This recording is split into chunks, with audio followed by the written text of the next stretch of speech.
ஆண்டவரும் இரட்சகருமாகிய இயேசுவின் இனிதான நாமத்தினால் உங்களை வாழ்த்துகிறேன். இந்த நாளிலும் நம்முடைய ஆவிக்குரிய சிந்தனைக்காக மத்திய எழுதின சுவிசேஷம் 1ஆம் அதிகாரம் 19-20 நான் வாசிக்கிறேன்.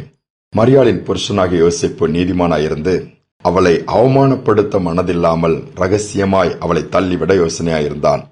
அவன் இப்படி சிந்தித்துக் கொண்டிருக்கையில் கர்த்தருடைய தூதன் சொப்பனத்தில் அவனுக்கு காணப்பட்டு, தாவீதின் குமாரனாகிய யோசேப்பே, உன் மனைவியாகிய மரியாளை சேர்த்துக் கொள்ள ஐயப்படாதே.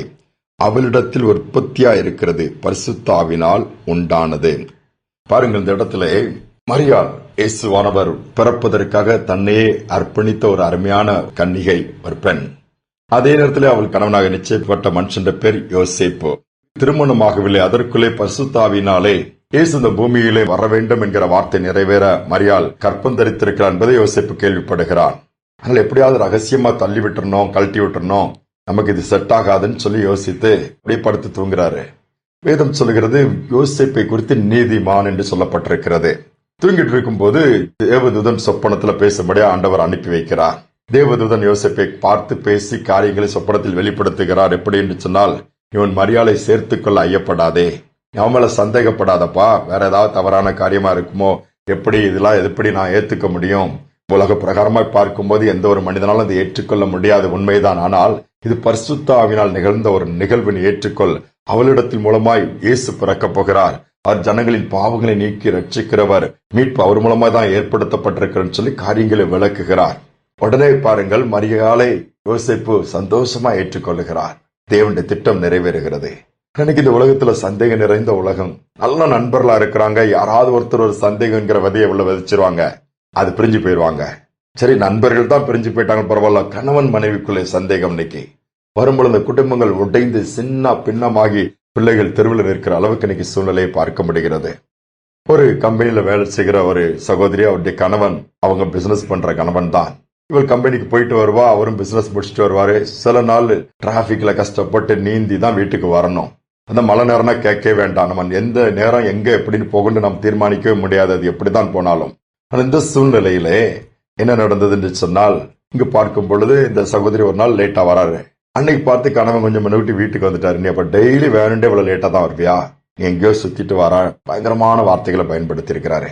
பயன்படுத்தினதோட இந்த சகோதரிக்கு பொறுக்கவே முடியல. எவ்வளவு நாள் தான் தாங்கிறது, என்ன பண்ற இந்த மனுஷனோட நீ வாழ்ந்து என்னத்திற்குன்னு சொல்லிட்டு புறப்பட்டு போனவங்க தான் திருப்பி வரவே இல்லை. அவ்வளவுதான், அவங்க வாழ்க்கை முடிஞ்சிருச்சு. பின்புதான் அவர் யோசித்தாரு.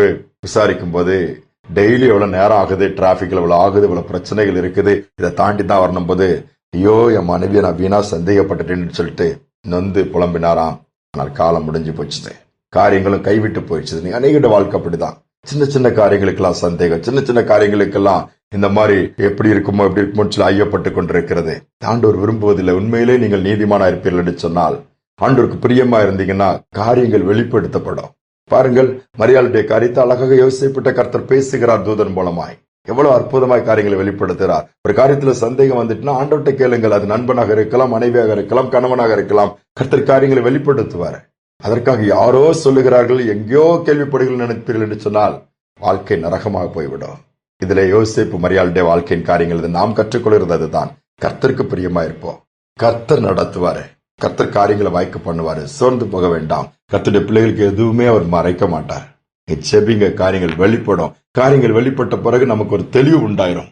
அதற்கு பிறகு எடுக்கிற முடிவுகள், அதற்கு பிறகு செயல்படுகிற விதங்கள் ஆச்சரியத்தை கொண்டு வரும். அதோடு மட்டுமல்ல, ஆசீர்வாதங்களையும் கொண்டு வரும். ஜெபிப்பும். அன்பின் தகப்பனே, இந்த நல்ல நாளுக்காக, தருணத்திற்காக நன்றி செலுத்துகிறோம் அப்பா. இந்த நாளில் நம்முடைய சமூகத்தில் வருகிறோம். எங்க பார்த்தாலும் குழப்பங்களும் சந்தேகங்களும் நிறைந்த நாட்கள்ல பாக்குறோம்ப்பா. சந்தேகப்படுகிற மனைவியை பார்க்கிறோம், அல்லது கணவனை பார்க்கிறோம், குடும்பங்களை பார்க்கிறோம், பிள்ளைகளை பார்க்கிறோம், அதே மாதிரி நண்பர்களை பார்க்கிறோம். எல்லா பக்கங்களும் அதனால இன்னைக்கு குடும்பங்கள் சிதறி ஒட்டைகிறது. ஏன்னா நண்பர்கள் மத்தியில் உள்ள ஐக்கியம் சிதறுகிறது. இன்னைக்கு அநேக இடங்கள்ல இருக்கிற ஆவிக்குரிய ஐக்கியங்கள் இதனால் உடைந்து போகிறதப்பா. இந்த நாட்களிலும் அப்படிப்பட்ட பொல்லாத அந்த சந்தேகத்தின் ஆவிகளை குடும்பங்களை விட்டு அகற்றி போடுங்கப்பா.